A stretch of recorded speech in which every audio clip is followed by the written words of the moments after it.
What's up, gamers? I'm Enzo. And I'm Davis. Hey Davis, do you know what this upcoming Tuesday is? I knew you didn't forget my birthday.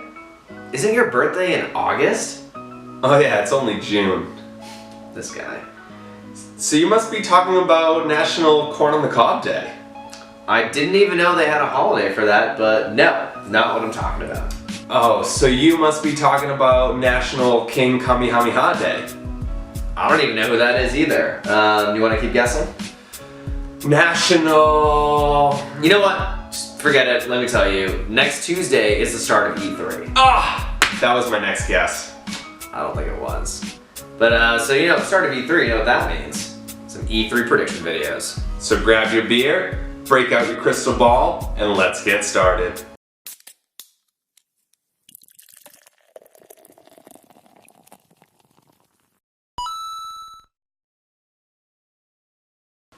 Alright, so let's get started. I think first, we should probably mention Sony, right? Yeah, I mean, Sony's not going to be attending E3 for the first time since 1995. That's a long time of Sony.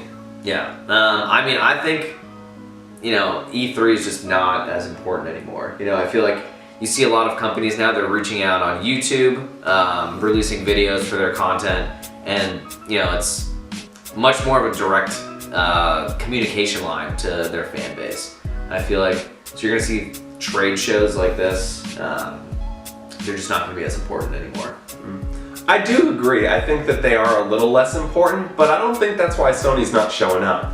See, I think Sony just doesn't have anything to show this year. You know, they're sort of in a transition. The PS4 has dominated this generation, but it's sort of on its last legs. And now they're ready for the PS5. And they just don't want to show the same couple games that they've shown for the past few years. I mean, The Last of Us 2 was first announced in 2016. Same with Death Stranding.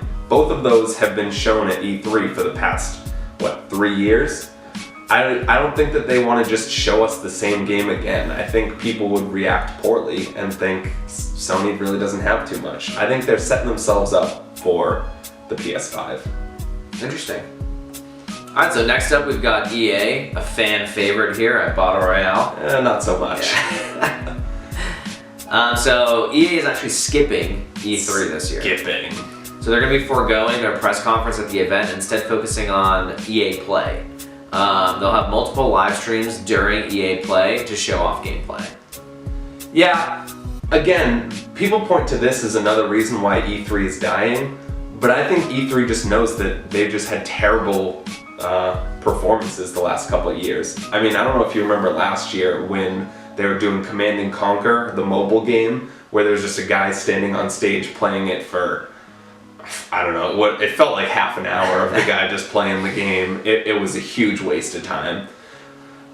You know, other than that, and I mean, for EA, it's basically like they just re-release the same game year after year, right? We're gonna see another Madden. Yep. Another FIFA title. Yep. Another NHL title. Yep. And another NBA title. Yeah, we'll see all the sports games, Yeah. which I don't think that necessarily needs a big press conference. Yeah. We'll probably see Battlefield maybe again. Yeah, we might see some Battlefield. Really, I think that they're big things right now. Obviously, Apex Legends seems to be the new big battle royale. I almost said bottle royale. I'm getting a little confused here, guys. So I'm predicting that they're going to make an announcement during this that it's coming to the Switch. Oh, yeah, I think so. Yeah, I think so. I mean, something similar happened last year. I believe it was during E3 last year that Fortnite got announced to come to the Switch, which was like the worst kept secret. So I think it's going to be something similar. We're getting a new Battle Royale game on the Switch. Locking it in here. Alright. That's what I'm predicting. Aside from that, what, you think Dragon Age 4? You think we'll see that? I think some more gameplay. I think we're going to see some gameplay from Dragon Age 4. Actually, I just recently started playing the Dragon Age game. Oh, really? The first one? Yeah. I think it was really good. Yeah, I never played the series before, but then I saw the teaser during the Game Awards, and I said, you know what? I've heard of this series, but I've never really checked it out, so I started to check it out. I'm not too far in, but I'm having fun with it. But I do think for that, we're going to get some gameplay, at least some sort of trailer with something in it, a little substance. Yeah, I think so as well. Then the other big thing, obviously their other big game, everyone loves Star Wars. They got a new Star Wars game, Star Wars Jedi Fallen Order. What do you think? You think we're going to get some more information on that? Are we going to get some gameplay? I think so. But you know, to be honest, I've never been a big fan of the Star Wars Jedi series. Right? They had Outcast, I think. I think one of them was like Academy or something. Those launched like in the early 2000s. I don't think they ever really lived up to Knights of the Old Republic, but who knows? Although I guess, you know, this is EA making this game, so be prepared for a lot of microtransactions. That's true. That's true. I think that's pretty much everything that we're expecting to see from EA, right? Yeah. Last year they had a couple pretty cool indie titles. I know they did Unraveled 2. Mm-hmm. That's a fun little game. It's cute. Mm-hmm. There was also Sea of Solitude. That was another indie title that they had. Really, hopefully, I'm hoping that they come with a couple more indies. You know, unique experiences, things that aren't just the same experience over and over, year after year. All right, next up we've got Square Enix. What are you thinking about this Avengers project that they have? I mean, that's their big one, right? Mm-hmm. Avengers, Marvel, it's huge right now. We love us some superheroes over here. You know, we haven't seen much though. We haven't seen anything other than a little teaser trailer. I think we're gonna get some gameplay. You think so? Yep. What do you think the game is gonna be like though? I've been thinking about this a lot. Mm-hmm. You know, it has to be different enough from Marvel Ultimate Alliance. Yeah. I think it's gonna be a single player game where they're gonna have multi-chapters, and each chapter you are going to control a different Avenger. So, you know, you might start first chapter, you're gonna go through Captain America's story or whatever, then Iron Man, the Hulk, the whole shebang, each one. And I think that's what the game's gonna be like. Interesting take. Yeah, what about you? What do you think? I think it's, you know, you think Marvel, right? They're owned by Disney. And then I'm thinking, you know, Kingdom Hearts, right? That's like a crossover they did like Disney kind of with Final Fantasy. Okay. I'm wondering if maybe with this Avengers project you'll see something similar. They'll cross over Marvel with another Square Enix series. I don't know which one. But then you sort of get like a gameplay where you would go through the different Marvel universes. Like completing sort of quests too. I think it would be a single player as well. That sounds pretty cool. Yeah, I feel like I would totally play that. Yeah. I mean, if it has Avengers on there, I'm gonna play it no matter what, to be honest with you. So what about for the Final Fantasy VII remake? You think that's coming this year? I don't think so. No? You don't think we're gonna see anything? No, I don't think we're gonna see anything. Alright, and then the other thing, last year at E3 they showed off Babylon's Fall. There wasn't a whole lot shown. It's a fantasy, medieval kind of game. Mm-hmm. I think we're gonna get some gameplay. You know, I think Square Enix is gonna have some gameplay for some of its bigger games. I mean, Kingdom Hearts 3 already came out this year. They kind of have to move on to their new projects now. Makes sense. Yeah. I'm pretty excited. Yeah, me too. Alright, next we have Ubisoft. So, I actually think there's going to be a decent amount of stuff from Ubisoft this year too. Oh, really? Yeah. Starting off, Beyond Good and Evil 2. I mean, this is a highly anticipated, it's like a sequel prequel. I mean, I know they call it Beyond Good and Evil 2, but it takes place before the first one. Mm-hmm. So that's a little confusing, but I'm pretty excited for it. I mean, I saw the trailer last year. It was, you know, a cinematic trailer. There wasn't a whole lot of gameplay, but it looked fun. I just wanted to sit there. I want them to make a movie about it. I mean, it was just interesting, exciting to watch. So I think we're gonna get some gameplay from that this year. Okay. What about you? What do you think we're getting? Well, I know, you know, Ubisoft said they're gonna be skipping an Assassin's Creed release for this year, but I think we might see something. Like a teaser for next, I think they're gonna launch an Assassin's Creed next year. Okay, alright. I feel like, you know, can't go this many years without an Assassin's Creed. You know, they love launching those titles. That's true. Alright, so I mean, we just had Assassin's Creed Odyssey come out last year. Mm-hmm. That obviously took place in Greece. What do you think we're seeing for the next Assassin's Creed? You know, I feel like they haven't done something where it would like take place during like Mayan or Incan times. Okay. I feel like an Assassin's Creed like Jaguar Warrior or something would be super cool. That would be cool. Right? That Like sounds imagine sweet. like climbing like those like step pyramids, like jumping through those in Assassin's Creed, or like going through the jungle and like that's how you're like assassinating people. I feel like that's where they need to go. That would be that's that would be awesome. I mean, either doing something like during the time of the conquistadors and you're fending them off, or like during just some fighting between, I don't know, Incans and I think it'll be conquistador. Right now, the whole thing in the series is you're always like sort of rewriting history, or making sure that history occurs in the way that it's supposed to. I think it'll be like that. Okay, I'm gonna say that I think the next one's gonna take place somewhere in Africa. Oh, okay. Yeah, I'm thinking Ethiopia. Really? Yep, that's what I'm going with. Okay. Yeah, I don't know why. For it? No, I don't. Nothing cool like Jaguar Warrior? No, I don't have that. But that's my prediction. So Okay. you heard it here first. All right. Probably the only place that you heard it. The next Assassin's Creed is in Ethiopia. All right. So they've sort of taken their foot off the pedal for Assassin's Creed a little bit. They're not doing annual releases, but there is a game that they do annual releases for. Yes, Just Dance. So we should be seeing some ridiculous dance performance for Just Dance 2020.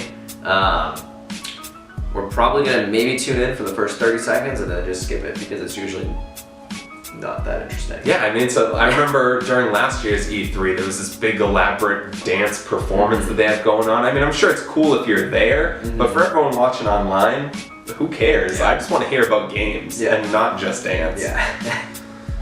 So I think the most interesting thing that we've seen recently from Ubisoft, personally, is how they've partnered with Nintendo in a lot of things. So last year we had Starlink Battle for Atlas, and the Nintendo version allowed you to play as Star Fox and the crew. That caused the game to sell 90% of its copies on the Nintendo platform, despite the fact that it came out on the PS4 and Xbox One as well. So it's a pretty good partnership. And before that, when they had Mario and Rabbids Kingdom Battle, it was sort of like a XCOM light strategy game. Also a lot of fun.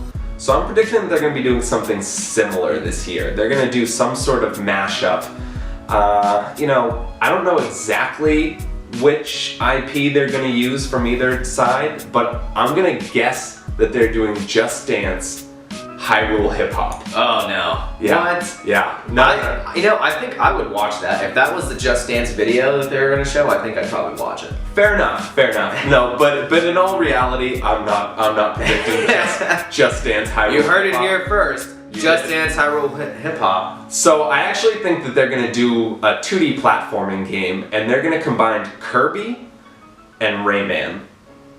Okay. They're both 2D platforming genres, so it's not that weird. It's not like Mario and Rabbids when they combined that and they just went in a totally different direction.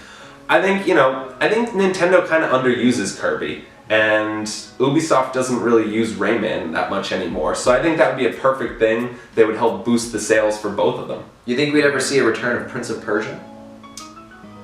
We could. I feel like that would be an interesting partnership. Prince of Persia, maybe some Samus, Metroid. That would be interesting. Yeah. That would be very interesting. Sands of Time, but he goes into the future, into Metroid. I don't know. Could happen. Yeah. Could happen. Anything could happen.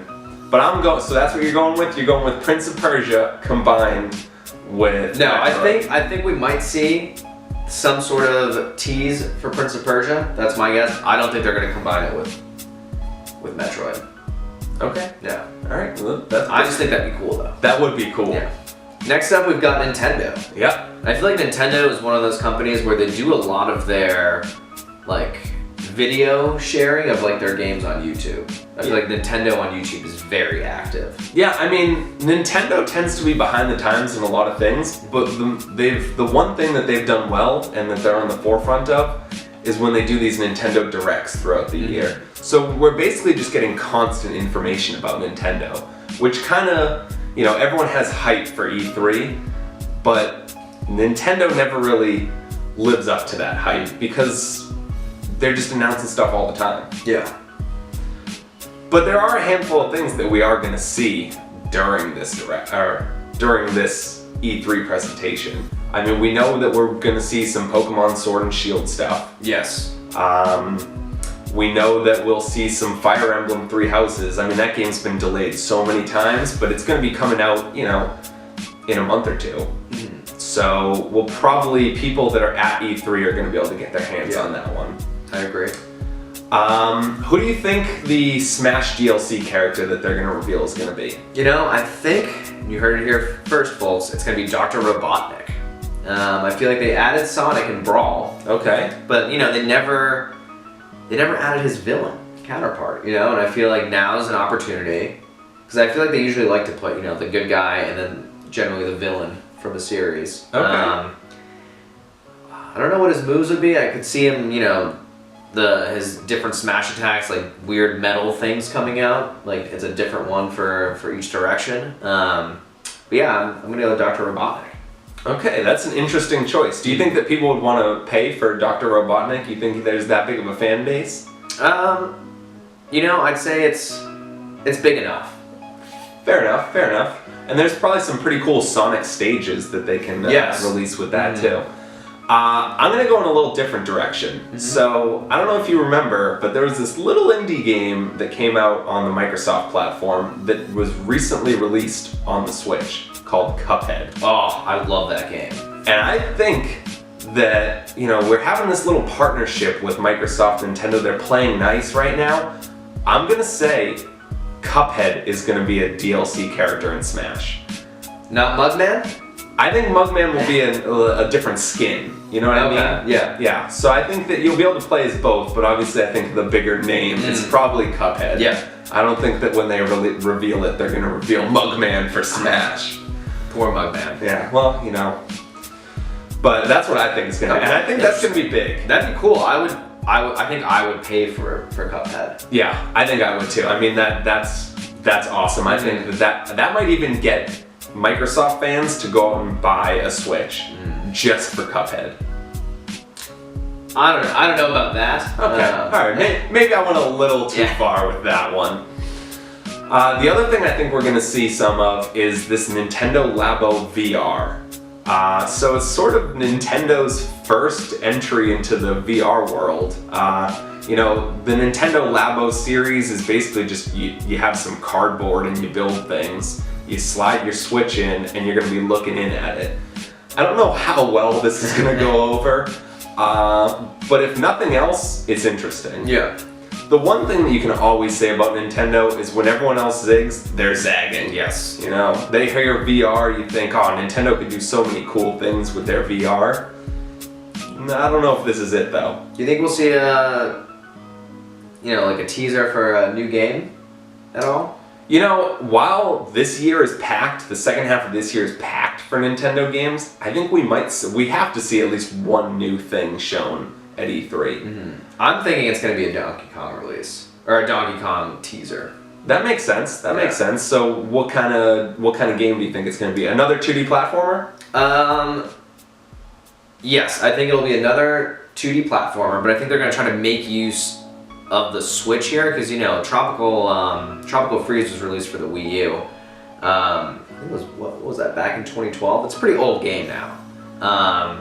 So I feel like we should be expecting a new title and something that'll make use of the Switch. I think it's going to be called Donkey Kong Switcheroo. Ooh, Switcheroo. Switcheroo. Oh, that sounds fun. It'll involve something with the Joy-Cons and I think like some gyro controls or something. Yeah, and I think it'll be more focused on co-op playing. Okay, so me and you can be playing that together. Exactly. Awesome. Do I get to play as Donkey Kong? Yeah, of course. Alright, you'll be Diddy? I'll be Diddy. Okay. Diddy was always my favorite. Actually, no, Dixie Kong was my favorite. Oh, who gets to be Funky? Funky Kong. I don't think you could ever play as Funky Kong. You could in the re-release of Tropical Freeze. Oh, really? Yeah. Oh. Yeah. Ride a surfboard and stuff like that. Yeah.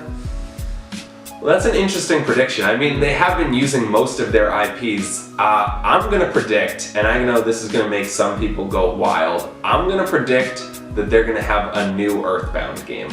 Whoa. Yeah. So I think that, a lot of people are clamoring for Mother 3, the Japanese version of Earthbound, to be ported over because it never came to America. Instead, I think that we're gonna get a new installment. Interesting. Yep, they're gonna call it Earthbound 2 here, but over there it'll be Mother 4. Okay. I think that's what we're getting. Calling it. Alright, next up we've got Microsoft. I think Microsoft is gonna have a huge E3 this year. Oh, you think so? I think that might be one of the reasons why Sony didn't show up. They might be that scared. They might have, heard some rumors about what Microsoft has coming, and I think that they're worried. Microsoft is gonna go swinging this E3. Okay. Yeah, and maybe Sony's just going to do what they did last time and, wait for Microsoft to make an announcement, potentially drop the ball on something, and then Sony's going to come out of the gate and be like, oh, we're going to do it completely different. I hope that doesn't happen because, I feel like competitiveness in the space is great. You don't want one company to just run away with the console, in the console war, basically. That's true. So, do you think that Microsoft is going to announce a new Xbox this year? Yeah, so I think they're going to announce, two new Xboxes. It's going to be tiered again, kind of like the One S and the One X is right now. So you're going to get something that's going to be more powerful, and you're going to get something that's going to be more basic. And I think they're going to bring VR to both systems as well. Okay. Because I feel like they're behind PlayStation in that regards, and they need to get into the VR space. I mean, they have it for PC.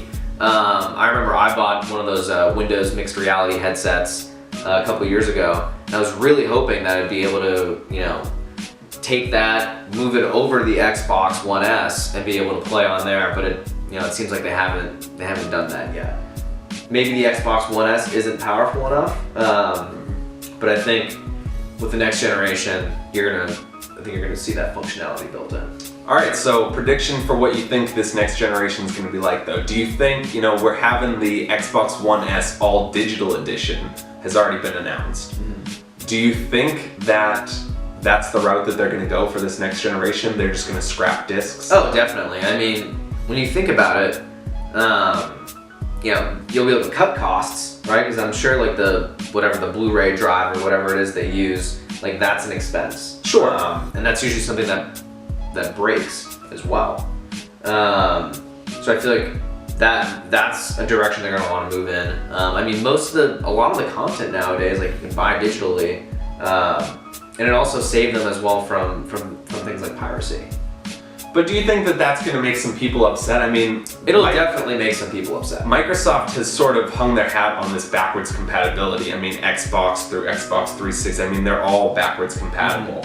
So you sort of lose that when you get rid of the disc. I can't take my original Halo game anymore and stick it into the new game, or the new system. So that's true. I would hope that, at least right now, they'd have some sort of way where if you put in your old Xbox 360 game into your current Xbox One S, you'd be able to kind of download it on there. I think they did something where you could trade in code, like you trade in the physical game and they gave you a digital code. Oh, that'd be pretty cool. And then you download that on there too. So, I mean, maybe we'll have something like that. I think as long as they don't burn their bridges while doing it, so if they, provide some excellent customer service, like you can trade in this physical copy and we'll give you the digital one, I think that'll be a way to save face. But you have the issue too where, a lot of people don't have access to super fast internet. That's true. Who's gonna have the time to download? Right, like Gears, the latest Gears game, Gears 4 was 100 gigabytes or something like wild like that.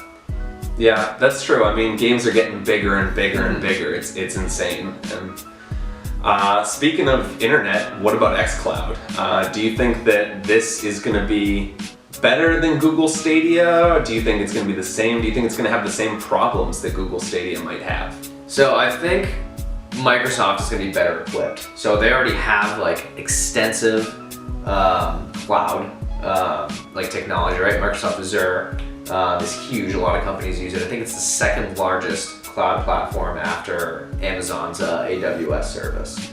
So I think that combined with how well established they are in the gaming space, I think they're going to do a much better job. That's true. Google. I mean, they have the IPs. I mean, we talked about Google doesn't necessarily have those IPs, and that's critical. I mean, and we're gonna see some of those IPs hopefully soon. We have Halo Infinite, the new Halo game, and Gears 5.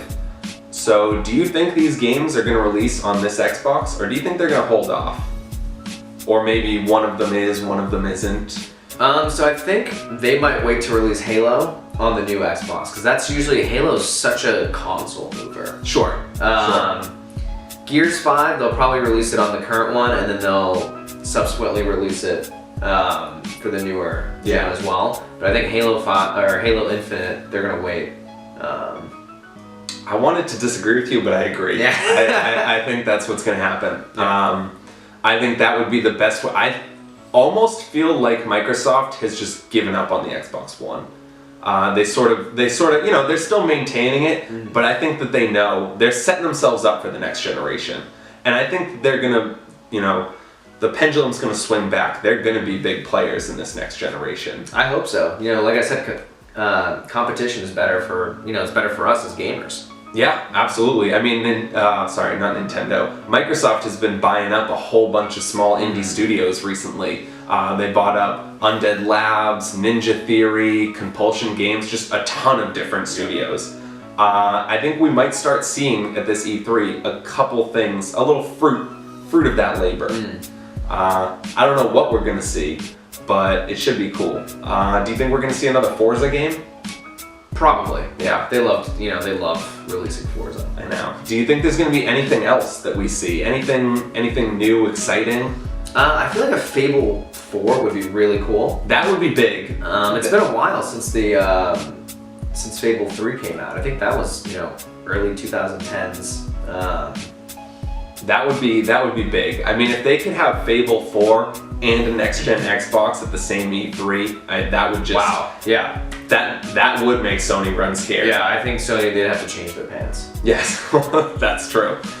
Yeah, so I think that's pretty much all we have for our predictions for E3. Do you have anything else you wanna throw out there? No, you know, just really excited. I hope, you know, some of these things we talked about, I hope to actually see them. I hope so too, and I hope that there's some things that we can't even imagine that are gonna pop up. You know, that's always the most exciting thing, is when something that wasn't even on anyone's radar gets shown.